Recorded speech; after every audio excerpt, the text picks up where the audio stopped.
it's a goal. Who got the assist? Who got the assist?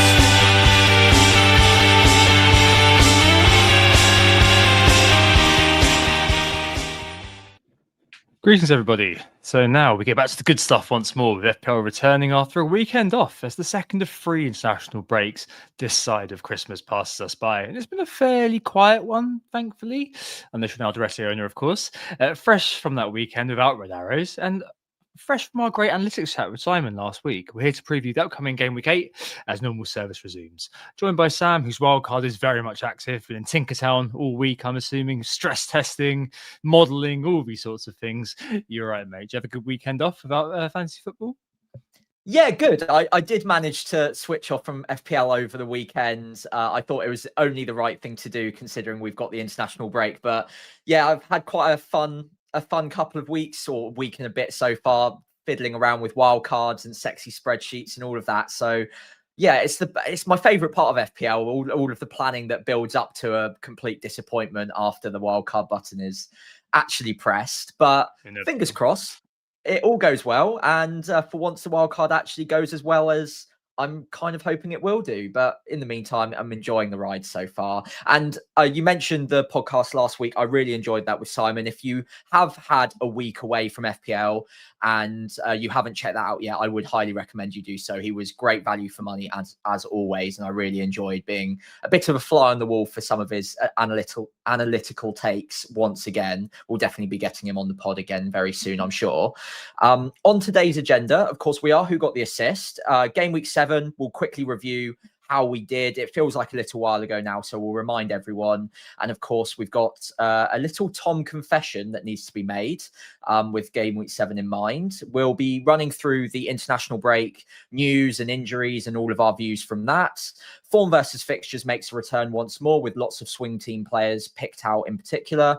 1 week punts and captaincy as always. And then finally, we'll be having a deeper look at our teams. Of course, I'm on wildcard, so we'll probably spend a little while longer than usual just having a look at that wildcard team. It is Tuesday, the 14th of October. England are 3-0 up in the background at halftime against Latvia. So qualification looks pretty much nailed on. Fingers crossed for no injuries in the second half, but all clear so far, I think. First off, shall we have a look at how we got on in Game Week 7, if you want to cast your mind back that far, Tom? Yeah, it feels like a long time ago, doesn't it? It does. Yeah, so I got 69, always a cause of celebration, but it didn't come cheaply, to extend the metaphor. After swearing blind, I wouldn't make a move last week. Guess what? A voice note dropped on your phone about 5 p.m, didn't it, Sam? You started giggling. So I didn't die to Romero, and I bought Gordon and Rodon. I really thought, and still believe, that Gordon could spike versus Forest, and also on pens, it seems. Si Bibby, Planet FPL also thinks he is. And Rodon was a good ancillary pickup for this week versus Burnley, and maybe 9 versus West Ham. I thought I'd, just correct something I wasn't too comfortable with in terms of Romero and Dyer for my wildcard. They're my two sort of most unsatisfying wildcard picks, shall we say. And I guess I thought I'd spotted an opportunity despite being committed to no transfer on the pods. And I don't know, I think it's just because I've never known the start like it, Sam. Why I felt I had to action bias myself up to try to get a differential pick or two in. But yeah, basically I can't be trusted. I can laugh about it now, but at the time I was pretty pissed off because yet again, the one move that I made outside of the template, the meta, right, selling and Dyer for Gordon is doubly punished. So not just in Dyer getting a penalty and scoring it, but also Gordon getting subbed off a lot earlier than I thought it would be after 70 minutes. And then a penalty for Newcastle, which is what I bought Gordon for. So I have absolutely, definitely done something to piss off the FPL gods, mate. It's absolutely wild. I've got no idea what I've done. But yeah, 2 lost transfers now, 15 lost points through selling and Dyer, and also benching Gabriel for Romero last week.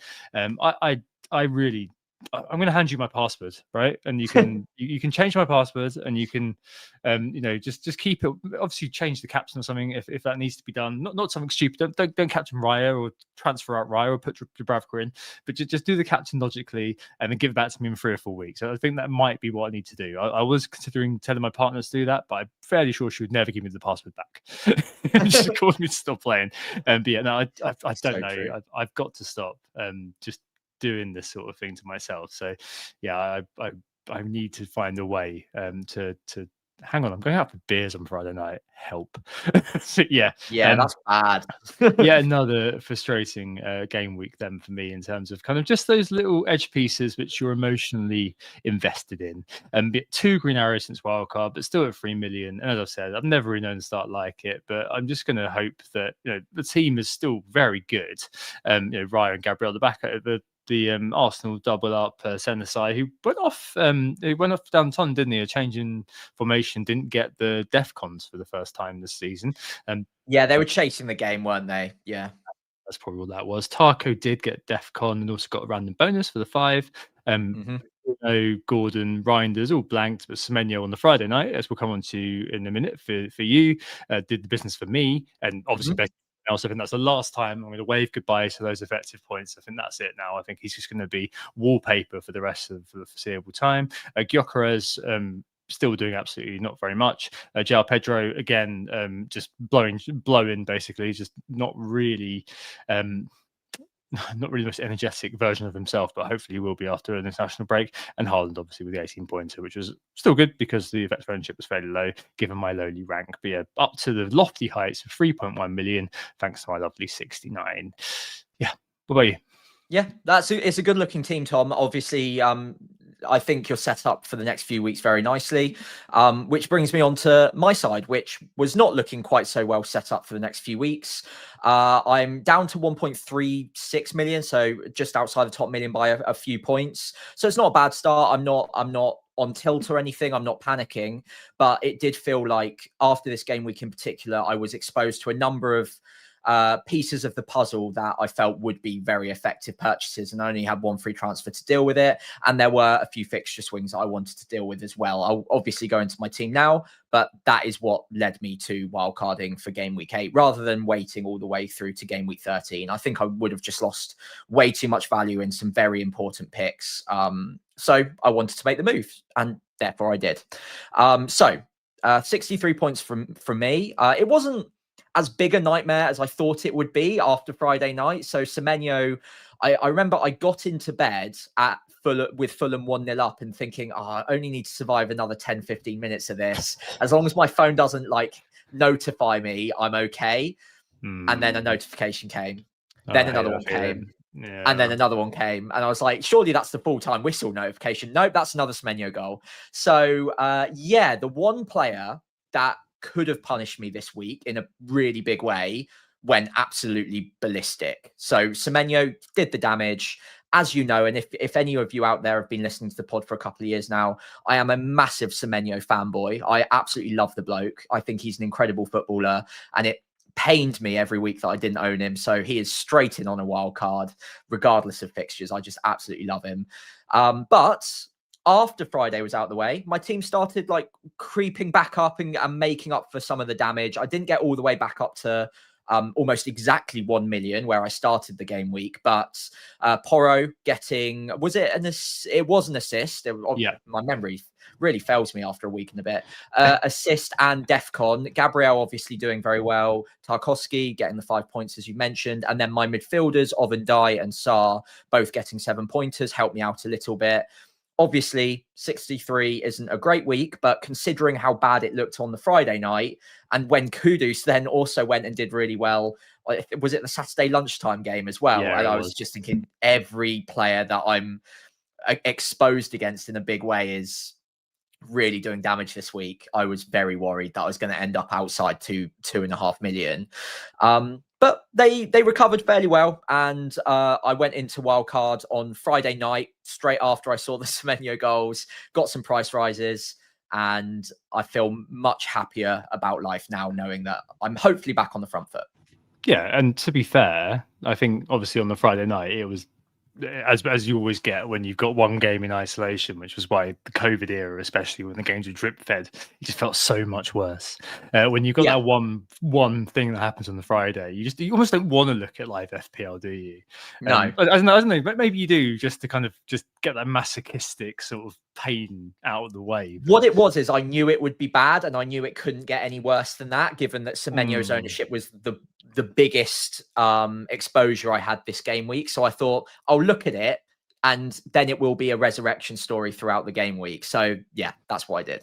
Yeah, and I think, you know, as you said to me on Sunday, or on the Sunday when we were talking about the pod assignment, like, you know, you're ecstatic to get 300k red after you know, your main threat gets 18 points. I mean, that is it's not quite, you know, a miraculous resurrection, but it's still good enough. I mean, you know, you can be all right. You've gotten away with it a little bit there, haven't you? And you mentioned Kudus as well. Like, you know, that dampened a lot of people's green arrows as well. So yeah, good all in all. And I can completely understand why you wildcarded, and we'll definitely get onto that in just a little bit.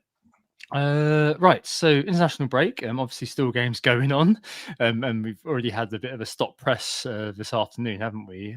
For another injury, but yeah, I mean, just to catch up on a few things which are going on, just kind of some news and views, I suppose. The first one was Mr. Cole Palmer, out till November. One of my favourite phrases of the year. Kieran Gill at the Daily Mail said Palmer was out for weeks, not months, not days, but weeks, which made me laugh because it must mean 3 weeks. Otherwise, it then becomes a month, Kieran. It's a very strange thing to say. It's as if you've got no understanding of the fact that these things do bleed into each other, dude. And it reminded me a little bit of, you know, he's 28 to his 29 sort of thing. I was going to say the exact same thing. Yeah. Very strange thing to say. And yeah, I love the irony that news later emerged that he'd indeed actually be out until November, which is a month, until probably after this international break. But yeah, I mean, I don't think that impacts anything really for the time being, apart from maybe the fact that for us people who do look at solvers, it may stop them being hell-bent on the default setting of getting him in as soon as possible. But yeah, I mean, he's been one of those picks, Sam. Obviously, I think we both started the season with him. He's been one of those picks that maybe because he's been carrying this for a while, and obviously there's fatigue, and then he came from nothing to playing a hell of a lot of football. I don't know whether I feel like he's one of those players that is going to, obviously, we know what he can do, but it's going to take an awfully long time for either of us to really be trusting that we can, you know, rely on him in terms of being a consistent starter, right, when he is back.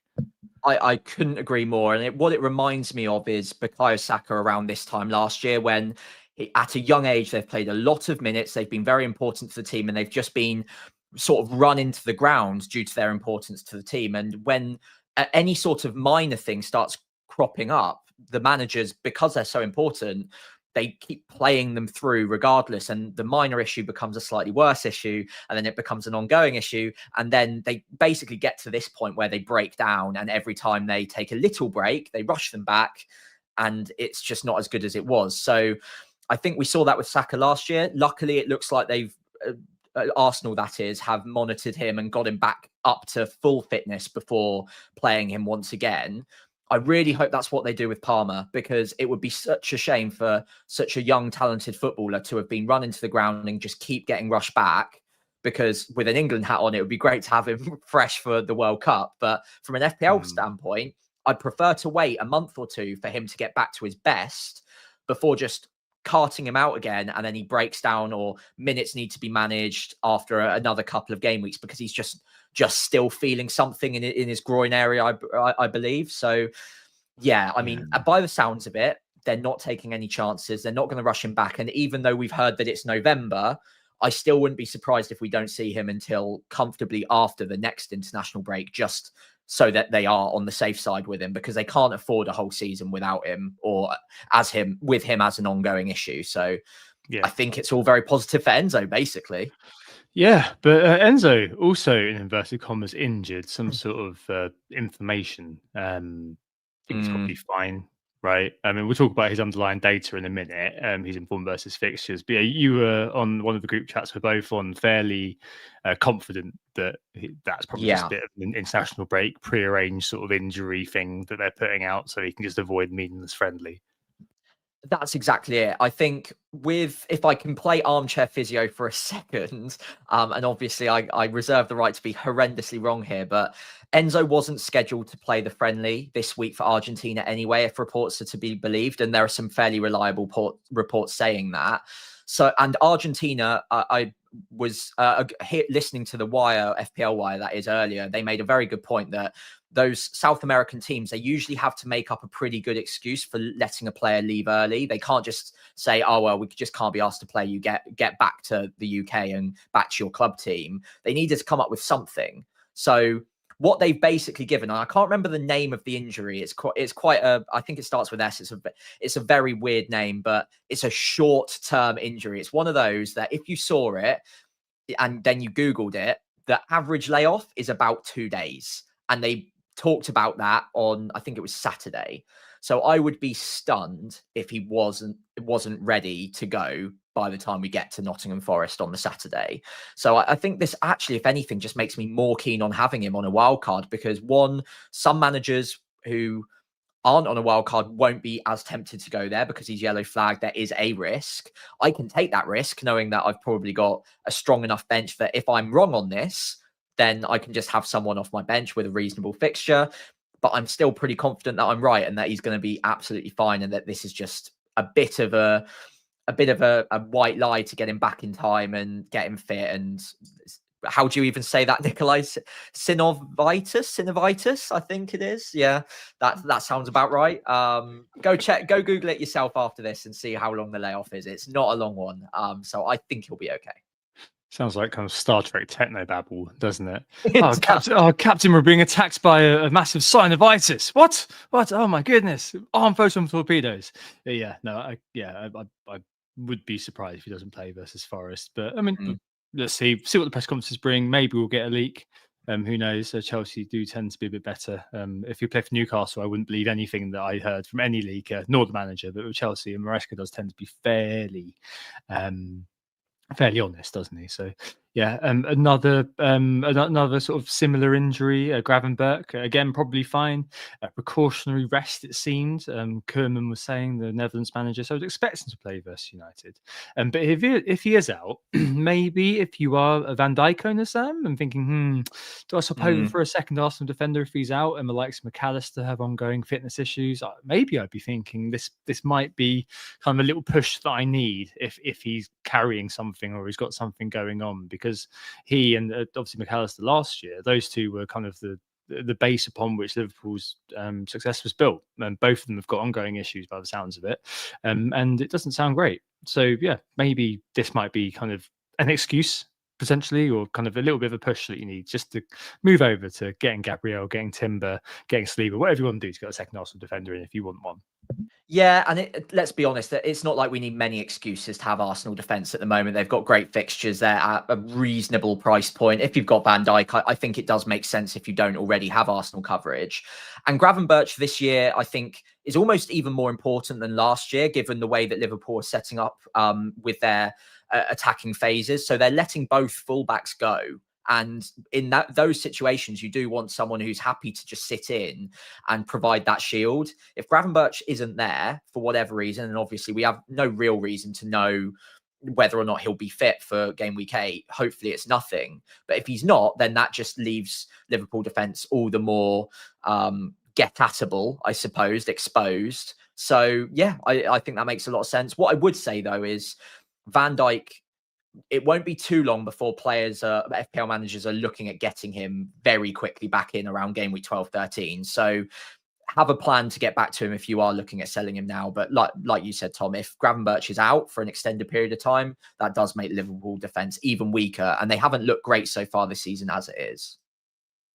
Yeah, no, I agree. They're an interesting one, aren't they? Just in general, Liverpool at the moment. I think the fixtures obviously are mixed enough, and we've got the spectre of Mo Salah being sold most of any player at the moment. We'll come on to that in a minute, but the fixtures are mixed enough up until game week 12, assuming that basically after the next international break, so the next 4, that they are kind of ideally suited almost for us to kind of be able to sit back, watch, and just kind of decipher, I guess, what the key pick is going to be for that lovely run that we've signposted all the way onwards. Like, it could not have fallen at a better time for Liverpool to not really be in the meta because of all these buts that surround a lot of their players. No, they are very reminiscent of Man City kind of post Aguero, pre Haaland, when they're kind of an orchestra without a conductor.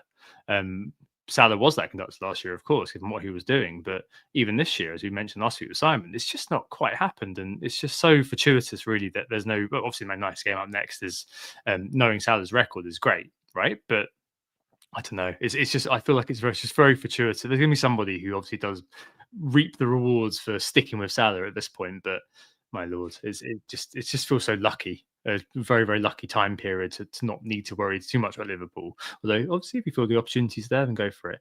Next one up, Odegaard as well. Emerged that he's out until after next international break after breaking all sorts of unwanted records with 3 home games in a row being taken off for half time.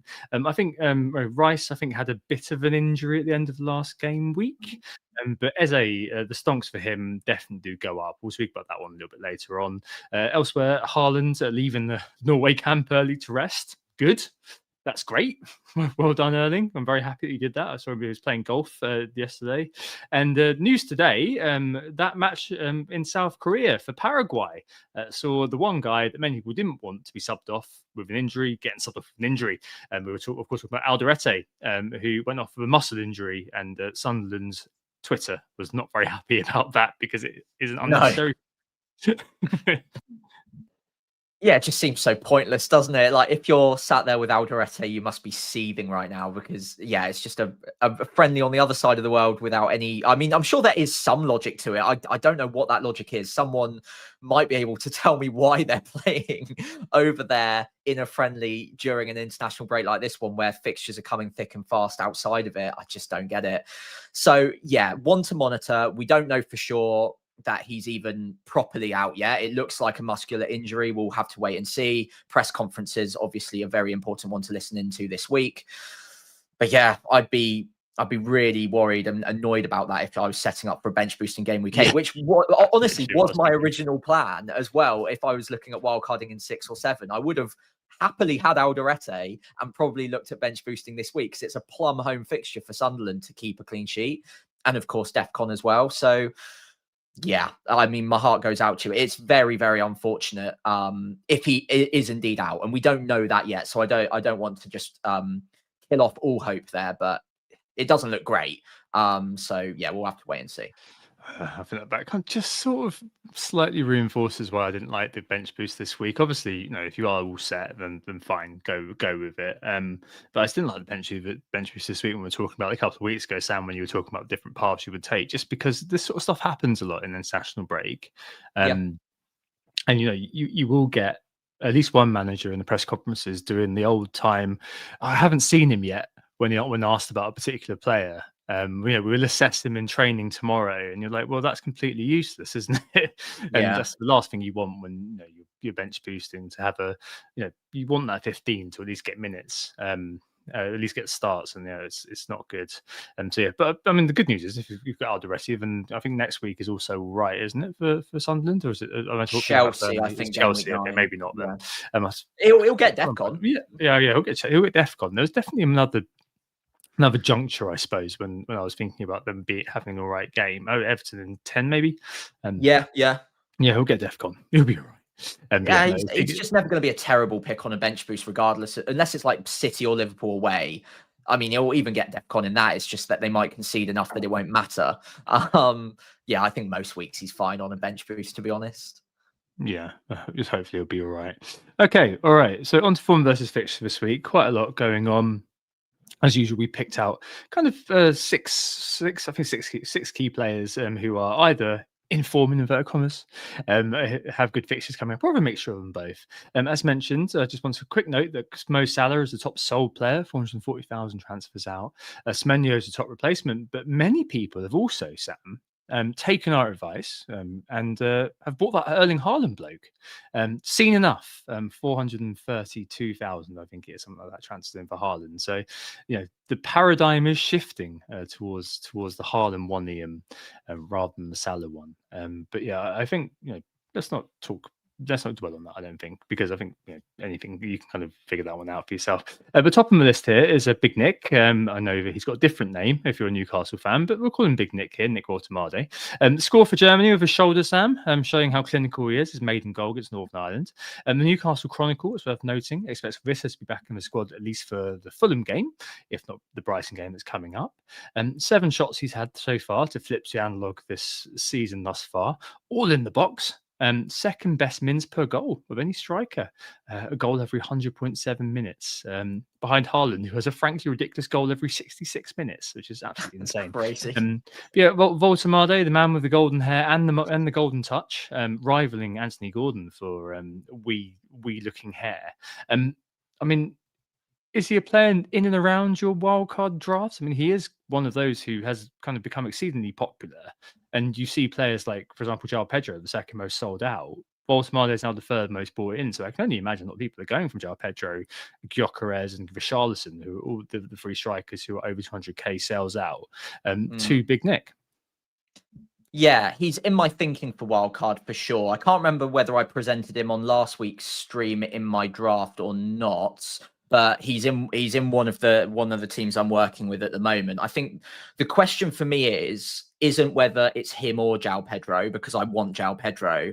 It's whether or not he's good enough for that price as a third striker, and whether or not there's enough value in the forwards generally to carry 3 forwards over 7 million. And if he's not on penalties whilst Gordon's on the pitch, I do have hesitations about picking him, just because some people are saying the minutes are going to be really good. I'm not that confident they are. I think he does get reduced minutes in 1 or 2 of these next block. Whether or not that comes in the league, I don't know. But we've already seen it in his first few game weeks. He has had reduced minutes. He does get brought off early. And as long as Wissa is out, almost counterintuitively, I think they're just not going to want to take too many risks with his fitness. So if he's struggling after 70, 75 minutes, has been knocked about a bit in a Premier League match that's getting a bit rough and tumble, I wouldn't be surprised to see Gordon stick it out up front for the final 20 minutes, or someone else, maybe Barnes play through the centre, Langer can do so. Is Asula still around as well, potentially? I do like him, but within the back of my mind, I am thinking I can only really bank on him for 70 minutes, and anything after that is a bit of a bonus, and I definitely can't rely on penalties. So it's one of those pure picks that before I got into FPL really heavily, I would have considered more closely as a bit of a form player. But I think the fixtures are decent. I don't know whether they're great enough that I am willing to spend 7.2 on a player with iffy minutes, not bad, but iffy, and then also potentially not penalties, at least when Gordon's on the pitch either. I'm in two minds about this, whether the value is in the third forward spot or whether I can put that value into my 5th midfielder instead. TBD at the end of the pod, but yes, I know what you mean. At the price is kind of just a bit outside of it. Feels like kind of 0.5, 1 million too much if you do factor in all of those concerns. However, the spacing for Newcastle fixtures is fairly good. I think they don't have any sort of 3-day gaps. They're all 4, and I think that probably does lend itself to being okay. But as you said, there's lots of unknowns. Like, how does it work with Visser? What's the formation going to look like? How are those two going to work? Alongside the fact there's 4 wingers, and what idiot with them by Anthony Gordon as well within that context. We just don't know. So I can see why people are going there. Don't get me wrong. And as we've mentioned, individually, the fixtures aren't particularly great for Newcastle until kind of we hit December. I think it's game week 15 and 16. They've got Burnley and Sunderland in quick succession. But over the longer run, if you look at the FDR alone, Newcastle's fixture run is pretty good, save if it's Man City in game week 12, and even that's at home. So one you could feasibly, and this was kind of, again, why I was quite drawn to Gordon, and just stick in and kind of maybe forget about, safe knowledge that the fixtures have kind of a decent gap between them. But yeah, there are quite a lot of unknowns, and it might just be the case that you're swayed away if you can do something better with the money, which I'm sure we'll see later on, because there's lots of sort of A's and B's and kind of what about this too versus that too, which then come into the equation. But Selling Gyökeres, not sure about that, to be honest. Selling João Pedro, definitely not sure about that, to be honest. Selling Richarlison, fine. I can if you already own João Pedro, already own Haaland, and Richarlison's your third forward. I mean, that's the punt spot that you're playing with, really. So Yeah. I can get it. I can understand that. If you said to me, right, I've got Richarlison, I bought Woltemade, I'm not going to be like, whoa, hold up, give me your phone. I'm going to be like, yeah, okay, I can completely get that. I'm not going to be pushing you in any other direction apart from maybe one of the West Ham forwards we'll speak about later on, or the West Ham forward. Next up, though, Mohamed Kudus scored for Ghana as a qualifier for the World Cup. Pure form, I think, this one. I'm not sure if the engaged crowd, especially going there, especially because the long-term fixture on isn't incredible. Deflected strike last week rather than a clinical finish for his first goal for Spurs. It's not one where he's got himself into a one-on-one situation through clever movement and finish with aplomb, though, as deflected strike. In the analog stats, I had looked at this earlier on, Sam, a super creative profile, third for pass into the box, fourth for chances created, chance created every half up when you're enough, and he's made the most crosses of any mids, of any mid. Which I thought was quite interesting. He's got the most assists this year, I think, with 4 or equal first at least. An interesting kind of character. I know that the likes of FPL General with happy owners, and I think he could feasibly kind of stick around. I think it's 300k, and James Planet is always saying, he is kind of pretty much the main man at the moment at Spurs. Like everything kind of goes through him, and he's sort of the main sort of creative outlet. With kind of likes of Xavi still feeling their way in. Long-term run for Spurs is all right. The next 4 before the next international break: Villa, Everton, Chelsea, and Man United. Three of those 4 are at home. But I don't know. I don't know. It's again one of those, like you mentioned earlier on. If you were kind of pre this level of depth in the rabbit hole, you may be thinking, yeah, you know what? He's done a lot of points. I've got a midfielder to sell. I'll just get this guy. I've got Semenyo. I'll just get this guy. I think a lot of people are selling Grealish because he's obviously eligible to face City this week. I mean, he's done all right, hasn't he, Kudus? Despite us both being, I think he was in and out of our Game 1 drafts, but never really looked at it recently. Yeah, I mean, honestly, he was never really in my thinking for Game Week 1 either. And it's only in the most recent match where he started coming inside a little bit more centrally to get some shots away that I was a bit more impressed with him as an FPL pick. He has been ticking over with assists, but you mentioned the most crosses in the league. And I think that is something that tracks with what my perspective or what my view on Kudus is as a player. He's quite a classic wide winger. And if Thomas Frank can kind of Burmo-eyes him and get him playing more centrally with a 5-3-2 kind of formation, I think he turns to gold dust, and he's a very good pick. But look, honestly, if you've got him so far, 33% of the game it's the easiest hold in the world. You're not scared of Aston Villa or Everton or particularly Chelsea either right now, let alone Man United after that. But if you're looking at buying someone around this price point right now, I'd argue Enzo's a better purchase with better fixtures and likely penalties. You've also got Ismail Assar with better underlying data, much more heavily skewed towards goal threat, and he's playing more centrally. And then you've got some cheaper picks as well who are good on the DEFCON. And like I said, Kudus, easy hold, but I think given the underlying data, he's massively overperforming it at the moment, and given the fixtures, and we didn't even mention the fact that Arsenal and Newcastle both away from home shortly after the next 3. I think in 5 and 7 game weeks respectively, they've got those 2 tough away fixtures. As a block, it's not looking too great, so I would probably just leave that one to one side for now. Yeah, no, so 10th for underlying data, so it's not bad at all. I think it's kind of evenly, from my memory, evenly distributed. It's 3.1, I think it is overall. It is, but he's got 6 attacking returns, so it's heavily overperforming. He is. It's evenly distributed as well between assists and XG as well, I was going to say. Best assists and it's best XG. So it's not like it's kind of one of those where it's all straight into the XG, like XA, sorry, like a Grealish. Like he is taking shots. It's just they're not particularly good quality shots. And you're right in terms of overperforming on the assists, but I think expected assists is probably not something that it's kind of, that's why I did the analog data there, because it gives a bit of color to the expected assist stuff, because it's more subjective, that one, I suppose, than the expected goals. But yeah, we're not going to get into that here. Speaking of doing well in the underlying data, Enzo Fernandez, he is second. The second week he's appeared in this. In the second week, he is second for expected non-pen expected goals and assists, so expected goal involvement. Second to Erling Haaland, who obviously has 5 more non-pen expected goal involvements than him.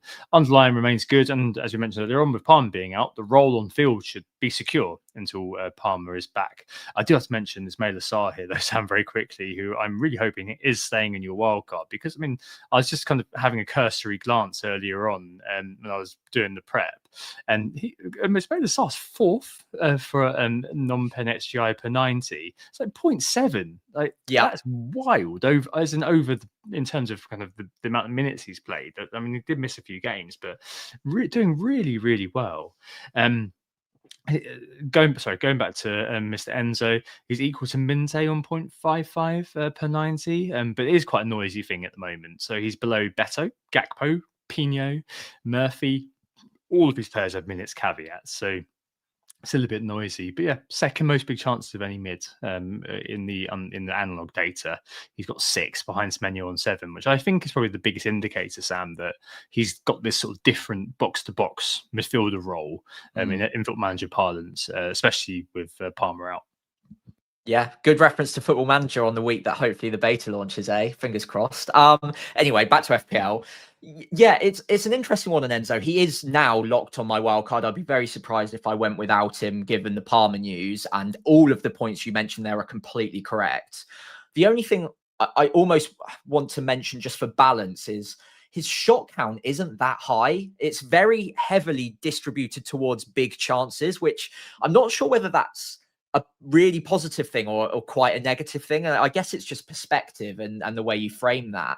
But basically, he's not having a ton of shots, but the shots he is having are huge chances. I think that's fine at 6.7 million, especially if he's on penalties and getting those minutes as well. So yeah, I don't really know where I'm going with that point. I'm not saying that to put anyone off. It's just something I found relatively interesting, that the shot count isn't as high as maybe you'd expect someone to have, given the amount of big chances he's had so far. But yeah, under 7 million with those fixtures, absolutely incredible fixtures for the next block of 5, and playing in a more advanced role. Yeah, sign me up. I'm absolutely locked in on him. Yeah. I think it's just 5 last year, for example. It's such good value then. I think it's only kind of doubled up now. I'm doing all right in the DEFCONs as well. Not having many shots is one thing. Did you know that Eze has the most shots of any mid, equal with Bumo and Semenyo? Yeah, interesting. It's quite a lot, isn't it? He's taken shots the 3rd most. Obviously, some of that data does also include his one game at Palace. But yeah, I mean, there's 1.8 non-pen XGI, it's kind of 40-ish. But you'd imagine over the next few, he is going to get a lot more game time without Mr. Odegaard hanging around. Obviously, just such a joyful player is Mr. Eze. Yeah. I just would not say no to anybody who wants to go there. If that's kind of if you kind of think, all right, I'm going to go without Saka and kind of, I don't know, invest money in different players, and kind of you want to scrimp on the 3rd Arsenal, then sure, why not? I don't hate it at all. I suppose the issue really is our ludicrous depth for FPL managers, because Zubimendi wasn't in the starting 11 for the last game. He came on at 29 minutes after Odegaard came off, and the Burnley game and the Sunderland game are coming up, right? But I don't know whether they're going to be those sorts of games where you just think, oh, there's a tiny bit of danger potentially. I mean, admittedly, the games that do frame that, it's Slavia Prague in the Champions League. So it's probably not too worrying that. There's also an EFL Cup round of 16 against Brighton on the 29th, when we play Burnley on the 1st. But I don't really mind Eze. And if Rice is fit as well, I just want to say that Rice is probably even, I almost prefer him to Eze, just because he's, I don't know, I can't give any guarantees of any player But Rice feels like if he is fit and fine, the one that I would kind of just throw my weight behind. So yeah, okay, he's more likely to play the most minutes, and he's on set pieces, is kind of producing, and with Mendy there, he's playing that sort of attacking 8 role. Yeah, and 2 very good sort of mid-price Arsenal assets there. I just wish we could have 4 almost, because one of those Yeah. 2 would be in alongside a Saka/Gyökeres, who I'm stuck with, and the double defence. Yeah, I wish we all moved early on Eze before he'd signed off for Arsenal and we could have 4 in our teams. That would be nice, wouldn't it? But yeah, I mean, I think it's just a matter of potentially no room at the inn for Arsenal assets. There are just so many good ones out there right now. I like you just said, 4 would be lovely. Even 5 would be arguably quite a nice idea right now. I don't mind Rice either. I think him and Eze are fairly close in my thinking. That 1 million can go pretty far in a wildcard draft, and Rice does have good minutes. He's got a hell of a free kick on him, and he's got set pieces or corners from one side, which we know does carry significant chances of assists for a team like Arsenal. But Eze has looked fantastic playing through the centre recently. He's been getting shots away. Unlucky not to score in I think it was game week 7, where he had a few shots from just around the outside of the box or just inside the centre of the area. So yeah, I do really like him. I just think I prefer double defence, and then Saka. Saka's more of a price point thing for me because I do want an easier route to getting to Salah later on if I want to. Yeah, Whereas if I go with Eze, I probably don't have any midfielders above 8 million, and that it looks quite nice for now. But I think later on down the line that might be a slight mistake. But in isolation as a pick, he's great. I would have no qualms with anyone having him. No, I wouldn't either. No, love the man. Starting a little midi swing over the next 4, Jared Bowen at West Ham, down 0.3. Official FPL tweeting, "Oh, I can't believe he's been overlooked." Well, it's probably been overlooked because you classified him as a forward, lads. But yeah, 35 points for him, 1.7 non-pen XGI so far. 4th for goal attempts amongst forwards, 3rd for shots on target amongst forwards. He's received the most passes of any forward, but he's got no big chances this year at all, Sam, whatever that's worth. Created 2 big chances though. The talisman, isn't it? But Yeah. I suppose kind of him and more widely about West Ham, as news that Nuno in a friendly played with 5 at the back. So potentially, if we do care about attacking fullbacks anymore, if you did get DEFCONs, but it was against Arsenal, could be of interest. But Kilman at 4.4, whatever, slightly distressed asset. And there's also Paquetá still hanging around, but I'm yet to be convinced he's anything but an algo fart. So we'll need to see about that. But yeah, Bowen, I suppose, probably the one if you're looking for kind of the talisman from West Ham. But there are a few sort of edge piece options in there. I'm obviously jesting about Paquetá. I can see why people might want to go there. Yeah, I think with Paquetá, the appeal is he's 5.9 million, and he's basically baby Bruno, which a few people have started coining him as. Like, he does get DEFCONs every now and then. He does get a little bit of attacking, like open play threat, and then he's on penalties too. So yeah, he's all right. He was in and around my thinking for wildcard, but I don't think I'm going to go with him. I also don't think the fixtures are quite as good as they might look when you first view them on the ticker. They're all right, but Leeds away from home have actually been a pretty fantastic defense. With, I think, aside from 1 or 2 fixtures this season, they've kept under 1 XGC in 5 of their 7 matches, I think it is. So I don't love that as a fixture. Newcastle at home is a tough fixture, and then I think it's Burnley and Brentford either side of those in game week 11 and then game week 8 for Brentford respectively. So I think by the time you get to like game week 11 or 12, you're probably going to want to get rid of them anyway.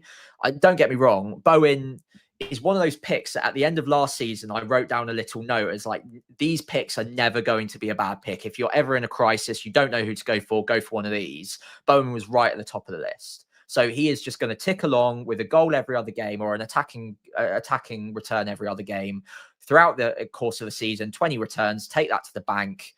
At under 8 million, you're laughing. But I'll reiterate my point earlier on Woltemade. I can't really see myself going without Haaland and João Pedro. So is it worth going with a 7.7 million third forward who isn't on penalties when there's quite a lot of value in the midfield? I don't hate it, but I haven't been able to find a draft in my own situation with him in it, and I certainly wouldn't be selling the likes of João Pedro to get to him. So I don't really know where he fits into most people's plans right now. He might just be one that a lot of us miss out on. Yeah, and to be fair, when you wrote that last year, you didn't know he'd be a forward, did you? I didn't know.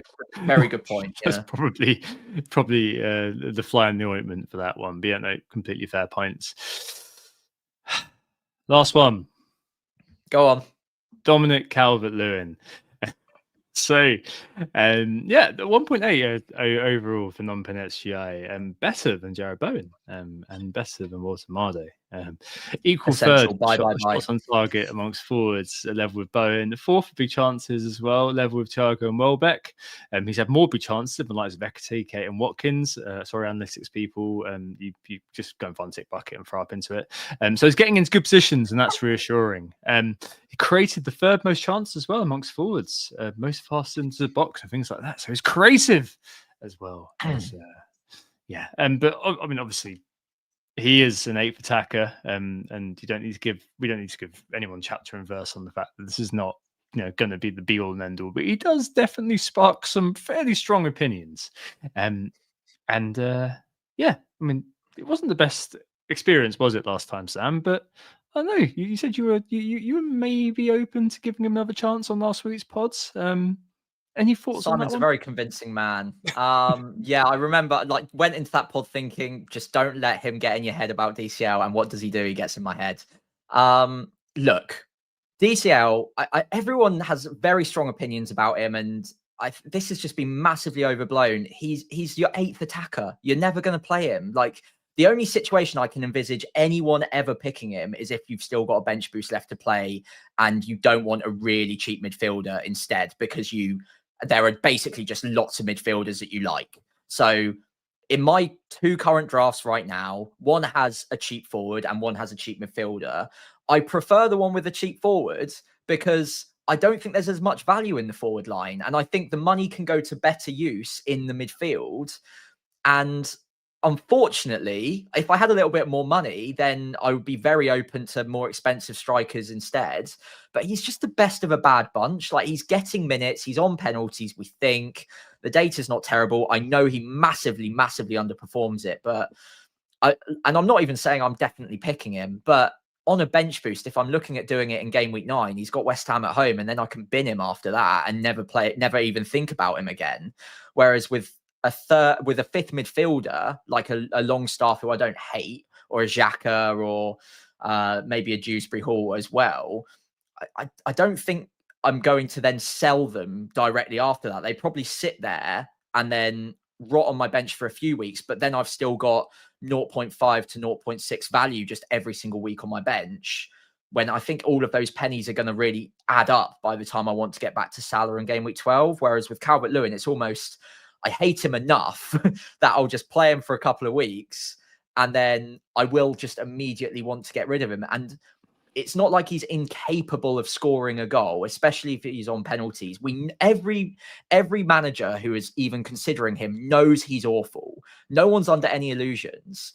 But can he physically score a Premier League goal? Well, we've already seen him do so this year, and he's done so in the past. So just try and spike a bit of variance, a bit of luck in one of these two next weeks, and then just get rid. And just don't ever start him ever again if you have to hold on to him for a little while. But yeah, look, I don't like him. I don't even really want to tolerate him, to be honest. And coming on to my wildcard draft later, I'm tempted to just burn the spot and forget about my bench boost altogether, just to save myself from all of the abuse I'm going to get if I go for him, because I think that the pile-on is going to be worse than the perspective of like, oh, well, I'm just going with an awful forward. I think I'd hate the fact that everyone thinks I'm just doing it because models say he's really good. Like, that just puts me off of him altogether. So yeah, rant over. We'll come back onto him later with my drafts. But yeah, that's my take on him. Yeah. Like, if Lyle Foster hadn't withdrawn from South Africa squad injured, then I'd just say get Lyle Foster 0.5 less with Leeds Wolves next to. 1,000,000%. That was going to be my get out of jail free card, and it's gone. So Yep. yeah, It I'm is happy. Gonzo. What are you going to do? Get Tolu Orokodere at Wolves, who's got Burnley in game week 9. I mean, he started the last 2. No, he hasn't. He's because Mr. Strand Larsen's back. So, I mean, Yeah. If I had 0.9 spare, I'd have Strand Larsen, probably. Like, fine. He's got decent enough fixtures next to. yeah, and it is a difficult situation if you're in that one. If you judge that the best for you is to have the setup with the third forward being a 5.5 and your only option is Calvert-Lewin. It's kind of like if you were repopulating the world after a nuclear disaster and it's just you and somebody you didn't find particularly attractive. I mean, you still got to do it, haven't you? So at the end of the day, that's kind of the zero-sum game that we're at with Calvert-Lewin in your situation, Sam. I think for some it's easy because you're like, oh, if I was wildcarding this week, this is what I do. The problem is that you've actually got to do it. Yeah. So it feels a lot worse for you. But yeah, I think, as much as I would have appealed to your emotive side and said, think about what happened last year, don't do it to yourself. I do understand what you're saying. I've always understood what you're saying when it comes to Calvert-Lewin. I do think maybe Simon was playing devil's advocate to some extent. Even he can't be that Leeds blind. Actually, no, he probably can. But, you're probably going to be playing him in one game, aren't you? Maybe against Burnley. You're going to be playing him in one game if you can kind of just, and then you'll deal with it. Limits the exposure, doesn't it? Enough, probably. But you're going to have 2 points. Yeah. But it's not even that there's another 5.5 below forward who's playing. That's the problem. If there was, I'd pick him. It's that simple. There's just no one. If I knew GU was going to play one of the next 2, I'd probably just go with him. But we don't. There's no one. So it's Foster who's potentially injured, Calvert-Lewin, or if I can find 0.6, maybe Thiago. But Thiago has Liverpool in game week 9, and he's not got great minutes either. So I just don't know. Yeah, it's almost like, I don't know. We'll talk about this later. We'll talk about this in not very long, but it does feel like you're sort of, by process of elimination, you've chosen Calvert-Lewin, and it's something that no one's happy with. No one wants it, but it's like, in the playground. All right, I suppose you have to join our team because there's no one else left, and we can't send you back in to play board games because it's a nice sunny day and we need 11 people in our football team. That was me, people. That was me. Right. Okay. Sorry, one final point on Calvert-Lewin. Oh, no. It makes it so much funnier for me in my situation. I was also looking at bench boosting game week 11 just as a backup in case game week 9 I get an injury or 2. He's got Nottingham Forest away that week, so he even suits that. It's just, I just can't believe it. Out of all the players, I wish they had different fixtures, so I wasn't even considering it. But there you go. Anyway, move on. It's both the players you've had history with. You've kind of been burnt by Semenyo on the week before. You were probably going to bring him in, and you're actively then bringing in your bet noir in Calvert-Lewin. But I mean, we shall see. Hopefully, I can, in a totally unbiased way, steer you towards the one that he's not in. Because maybe. I can only imagine, you said the people are going to be piling on you, but would you be piling on yourself if you end up with Calvert-Lewin and in 2 weeks' time? Oh, dear. Right, okay. God, you haven't put Calvert-Lewin as your 1 week punt as well, have you? No, I was so tempted to do it. Oh, I was so tempted. I just thought, you know what, this whole pod's going to end up being talking about a 5.5 million forward if I do that. So no, I didn't go with Calvert-Lewin. I was so tempted to do it. I did have a bit of a chuckle, but no, I've gone with Joe Rodon instead. I think he scored for Wales over the international break as well. He's got a bit of goal threat, and not bad on the old DEFCONs. Good fixture this week, and Leeds, even away from home. I know it's Burnley, but away from home have a 36% chance of a clean sheet. That's pretty good. And if you look at all of the modelling, they are, I think, 6th in terms of the expected clean sheets over the next 5 game weeks. That's pretty good, especially for a 4 million defender like Rodon. So, yeah, I again had seen who you'd picked, and I was like, yeah, if if you're going to go for a cheap defender, I'm going to go for a cheap defender. So Rodon's in for me. What about you? Yeah, so a big Dan Ballard for me. Hoping that he repeats Love his it. game at 1 heroics. Should be good for Defcons in the mix for a clean sheet. He scored for Northern Ireland as well, I believe, and a bit of a beast in the air, basically. So again, chase a Yeah. 17-pointer. All that time last week, I went for Eze, got 6, taking me up to 31, and Ollie Watkins.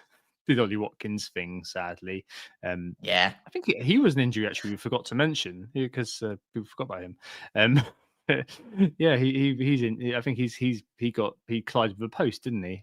Yes, it sums up his season. Unfortunately, get better soon, Ollie. And with the 2 points last week, so it's 31-19. And yeah, not insurmountable. The Roden 17-pointer I'm playing in this week. I take it. I'm very happy with it. Yeah, good pick. A fun week where we're both picking the kind of newly promoted centre backs. Right. It's okay. funny that we're in a world now where it's like, yeah, you're picking the centre backs that get DEFCON because that could be where you get the biggest haul. Like, whereas with a striker or a midfielder, you're like, yeah, but the upside's not quite there, is it? Unless they score a couple of goals. With a defender now, it's like, yeah, 17-pointer, easy, no question. Right. Okay. I suppose we've got to do this, the captaincy. Right. So, Haaland, probably Salah because of the historic record against Man United. He's at home against them rather than the way that the graphic suggests. And I've just put João Pedro there as like a stalking horse, and a Saka, another.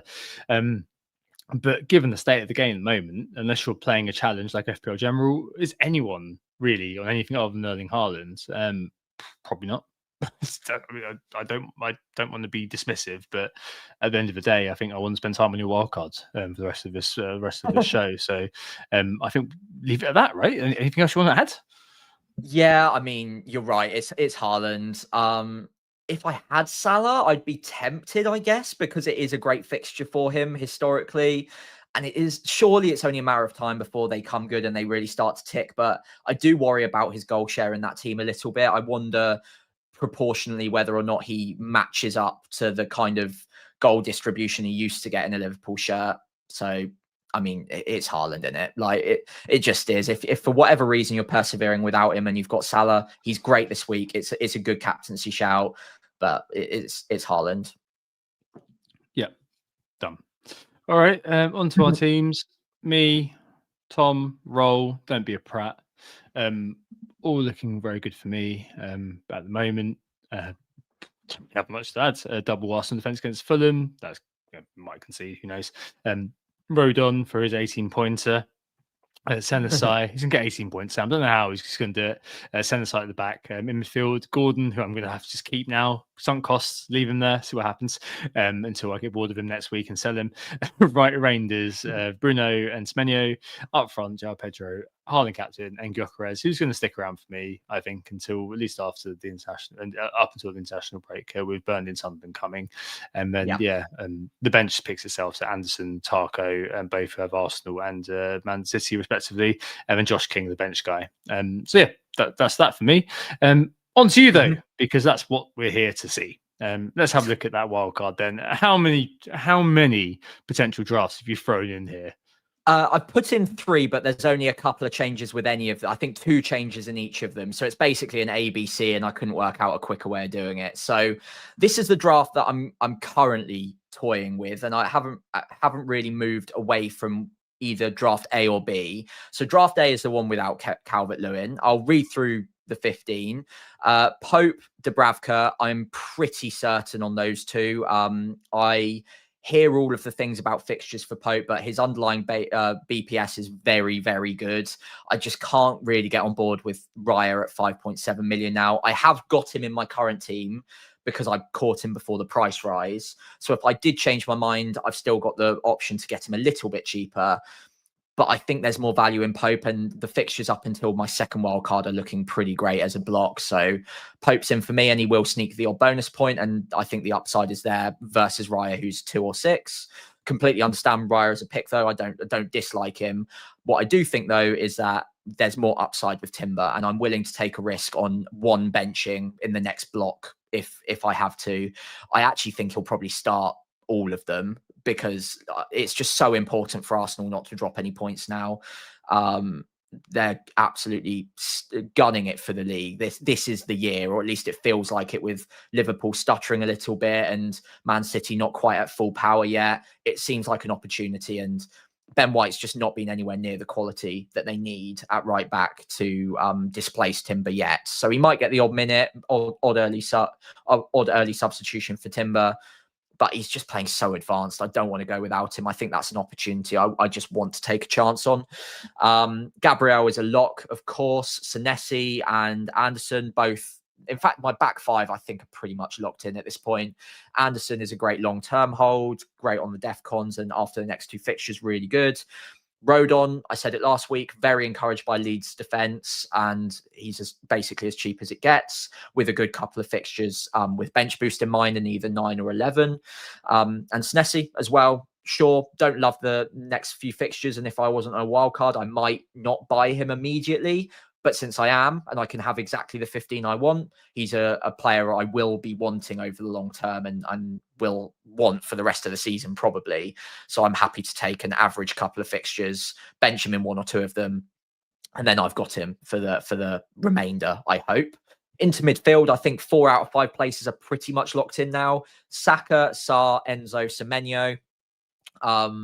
Saka's the one that I guess could have come out, and I could have messed around with maybe a combination of Bruno with Eze or Bruno with Gyökeres somehow, but I've landed on Saka. First choice penalty taker, it looks like. The minutes are looking encouraging, and great open play threat as well. So yeah, that I'm going with him. Sarr, Enzo, Semenyo are absolutely locked. Haven't even hesitated for a second on Semenyo or Sarr. Enzo has come in since I heard the Palmer news. And then this is my 3-4-3 draft with Longstaff as my 5th midfielder, which I don't love, because I do think there's a lot more value to be had in midfield. But of those picks, and because I've got the exact funds to do it, I can't go with a Xhaka or a Dewsbury Hall or a Stack whose minutes look a bit shaky now anyway. But Longstaff, I actually really like at 4.9 million. He's on set pieces. He's taken them away from Stack by the looks of it. Decent open play threat, as we saw at Newcastle. And he's creating a fair few chances for Leeds. I think Leeds fans are pretty encouraged too. So I do like Longstaff. I'm just not sure I like him enough to hold on to him long term. And I want to burn the 8th attacker spot soon if I bench boost. And I don't know whether I'm going to see enough value in selling Longstaff after a few game weeks to a 4.5. Because again, I do think there's at least 5 valuable midfielders I want in my draft and long term. So I don't want to kill that spot off. In my forward line, I've currently got Haaland, João Pedro, both absolutely locked in. And then Woltemade is that last pick. I'm really like, it's that third forward spot for me, and that 5th midfielder. Those are the 2 places that can change at this point. I'd be surprised if I change too much else. So draft number 1 is Woltemade, who I've obviously referenced my hesitations with earlier with Longstaff. Draft number 2 is I upgrade that 5th midfield spot to Ndai. I could upgrade it to Minter, Paqueta. I think I'm currently favouring the penalty taker with Ndai, but it could easily end up with Minter, who's obviously got great open play threat. And then that would mean downgrading Woltemade to Calvert-Lewin. As much as I hate it, just with bench boost in mind, and then I'll get rid of him and burn the spot to a Mark Giu or an Obi, so I don't lock myself out of triple Chelsea. Or I just immediately burn the spot and don't take all of the hate that I'm going to get if I go with Calvert-Lewin, and give myself a 1 point something million to play with in the next few game weeks. A bit of an easier route to Salah with that money in the bank, and look at bench boosting around game week 17 with sort of a rough outline to use those 5 free transfers to get there later on down the line. Final quick combination I'll just very quickly reference. I do technically have the money to get Thiago instead of Calvert-Lewin, but I'd have to go with Minter in my midfield instead of Ndai. So those are the 3 options. I think 13 of the 15 are pretty much there. And I think the draft I'm on at the moment is annoyingly the one with Ndai and Calvert-Lewin, but yeah, I don't like it. I don't like that third forward spot whatsoever. Taught me out of it. Tell me what to do. Help. I prefer I prefer the one with Longstaff. Not even Yeah, just because of not even because of the Calvert-Lewin factor. I just think that that's like I feel like the built-in assumption is that you're going to want Salah back. That feels like kind of where you've landed, in terms of or at least what's kind of like the kind of the driving force that's hanging over a yeah, bit of decision making.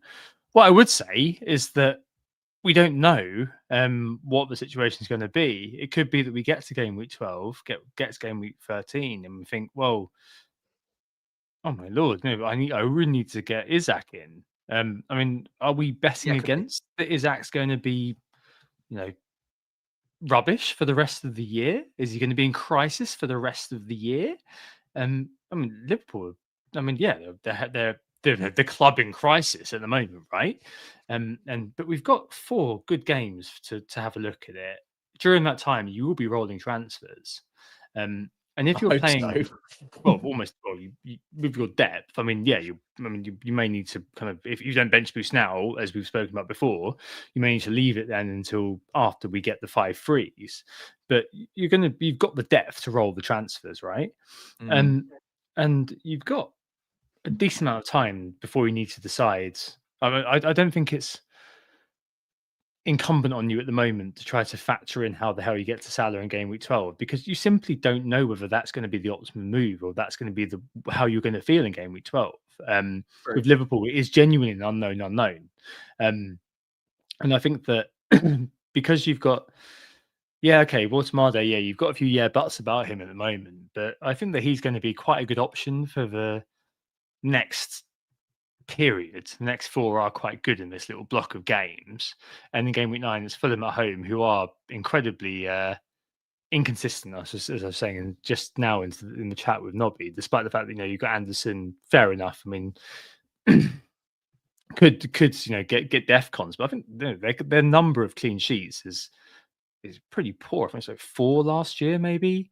And I Fulham, think that is, sorry. yeah, Fulham, yeah. Yeah, I think they've kept 6 in the last like season and a half now. It's a long time, it's really not good. which is weird And because the underlying data is good. yeah, but I think for whatever reason, it doesn't seem to be quite happening for them. Mm. Um, I just don't know whether, because basically this comes down to Woltemade in a 4-point-X or Ndai at 6.5 and Calvert-Lewin. 2 penalty takers versus 0 penalty takers. What about that? Yeah. But for one game, Yeah, um, you know, um, yeah. and the structure just looks better to me. Like, you've got more flexibility with the 3-4-3, I think, rather than the 3-5-2. And I'm a 3-5-2 ultra. I love 3-5-2. But I do think that the possibility. So say it goes the other way, and it turns out that Isaac or even Ekatike is the man to own. You end up the opposite problem, don't you? If you've gone with Calvert-Lewin, I just don't know. I just don't think that it needs to be. I'm not saying it's a driving factor, but I don't think you need to weight it as highly. Potentially, I'm Mm. sure you've probably already thought about this, but it would be one of those things that I just think that the team at the moment. I know that Woltemade, you don't like him as much, but it feels like a bit of a kind of, it's almost like a win now pick while he's in kind of a nice sort of spot of form in inverted commas. It feels like we might as well just go with him and see where it goes. And if it doesn't work out, then you've got like a decent little piggy bank there to kind of go back to 3-5-2 if you need to. You've got Ndai, you've got Minte, you've got options if you do want to move it back, but you've got the depth as well in the team. You play Anderson, and next week you can play Rodon. Game week 10, Anderson comes into very good fixtures. I think it starts with Wolves at home, doesn't it? And then a couple of good games at Everton defensively, and the Sunderland at home in 12. So you've got the depth to kind of just roll it on. I just think that in terms of what it looks like right now, because that is still going to be a consideration for your wild card. Right now, I do think the team of Volsamade makes more sense to me, especially because Ndai straight away got City, so you wouldn't be playing him. You would be playing Calvert-Lewin, wouldn't you, straight away? Yeah, I would. But it's Burnley though, isn't it? So it's not terrible. It's not terrible, no.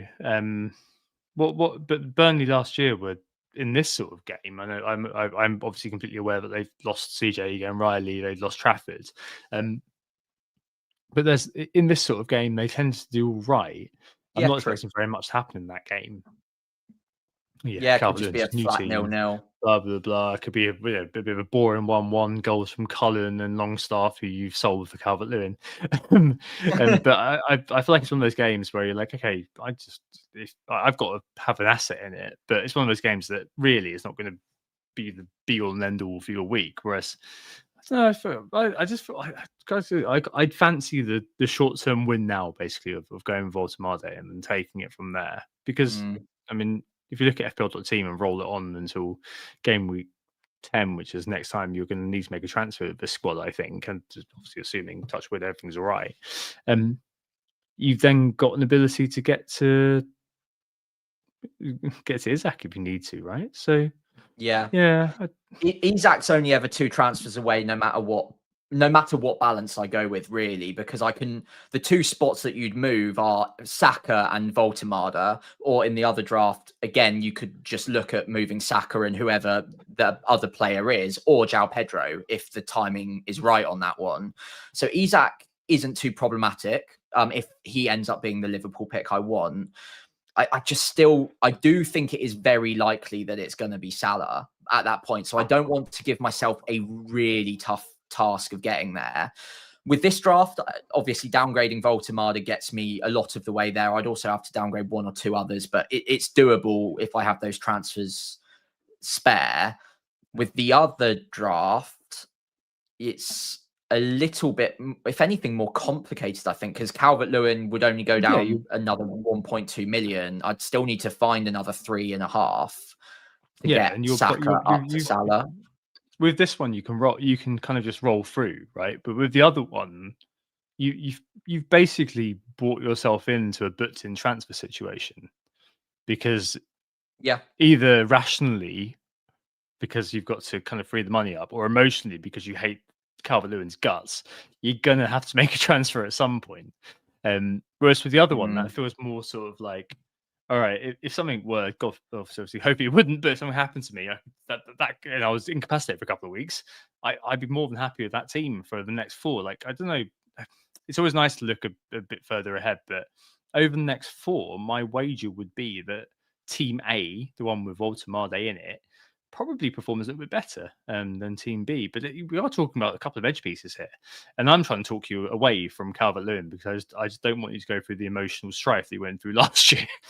So the problem with last year is I played him every bloody week, and it was like 10 weeks on the bounce where he blanked. So yeah, that's not happening this time, no matter what. It's a purely bench boost play.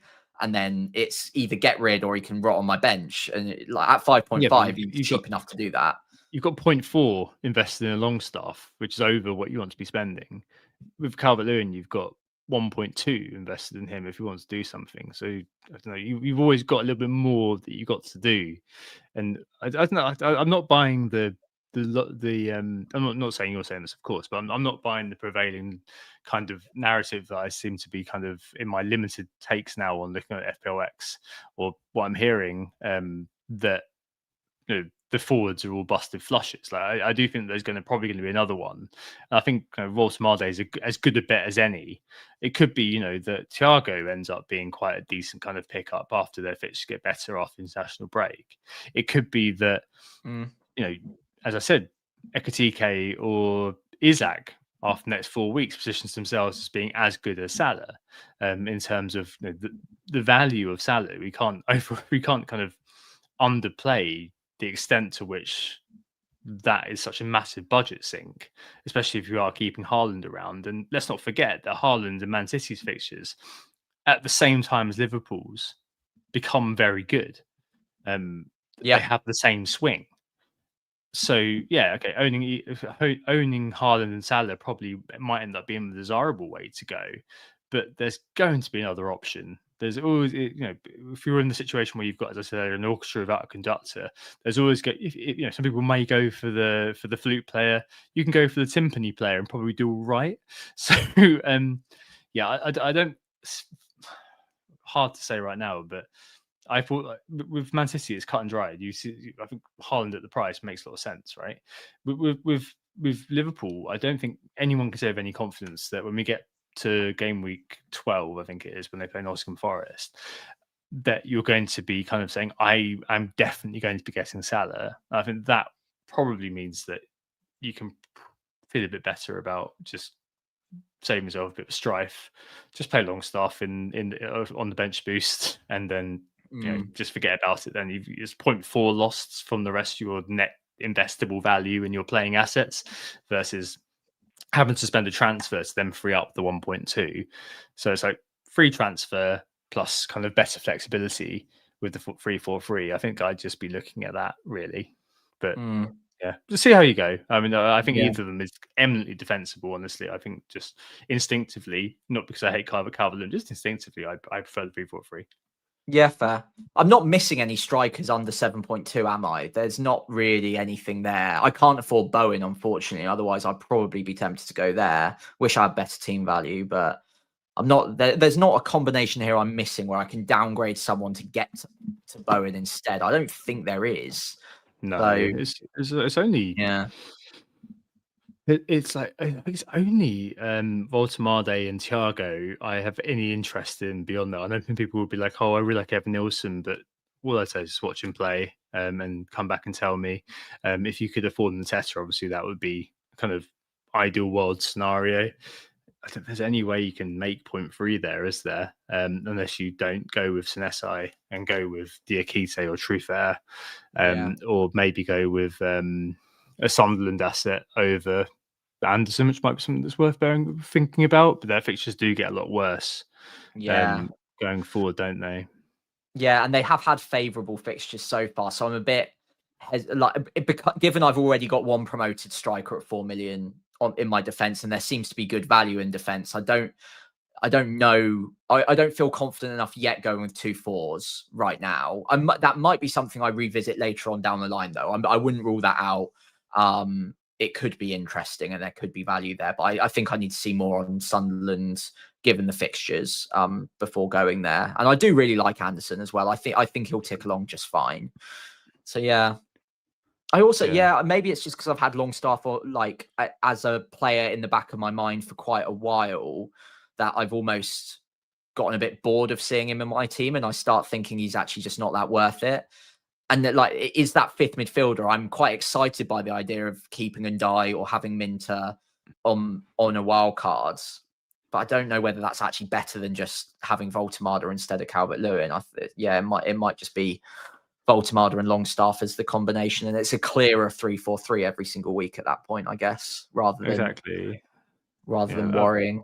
That feeds into it as well for me. Like, even though you've got a bench boost to play it at 9. Up that you've got Minter does then come into the equation when you've got a couple more transfers in game week 10 potentially if you want to do that. You've got less benching worries really if you're kind of saying, right, okay, Longstaff, Rodon and Anderson end up as your bench guys. The rest of it sort of picks itself every week, and it's just it's a very, very flipping solid 11. Like there's not really any button right now that I can kind of feed into that. Maybe you could say, well, doesn't own Reinders, lol, but I mean, there really are tangential things, aren't they?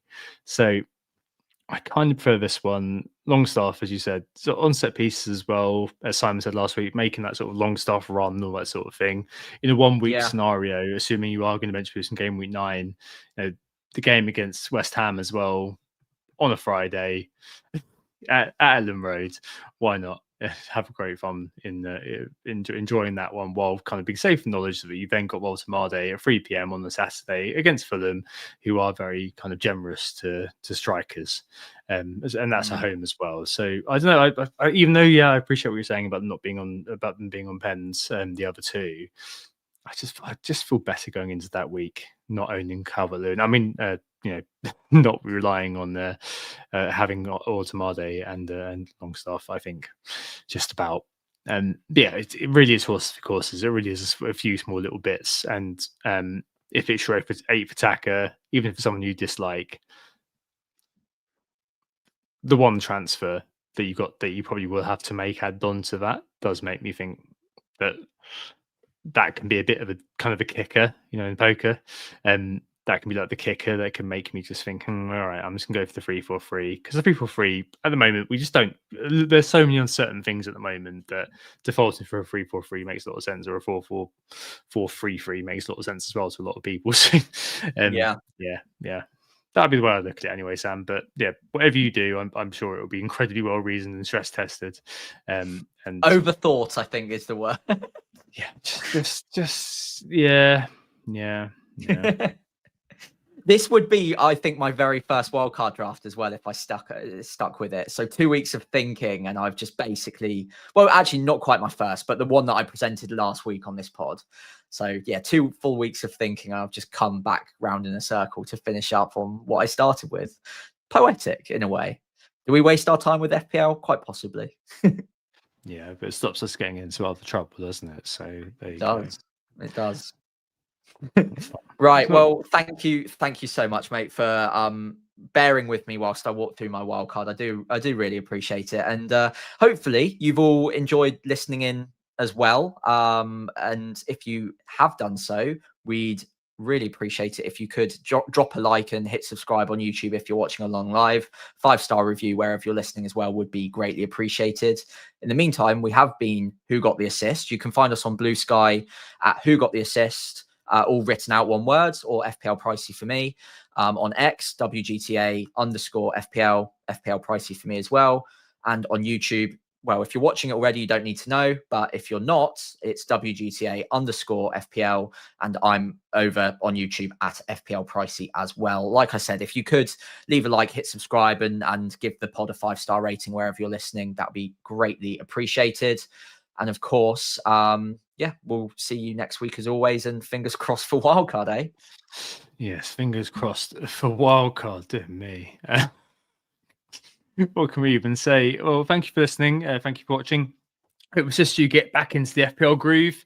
Back next week, see how Sam got on with his wildcard. If he actually did get Dominic Calvert-Lewin, reveal if I did actually manage to roll, and so on. Have a good week, and we'll see you next Tuesday. Oh, it's a goal. Who got the assist? Who got the assist?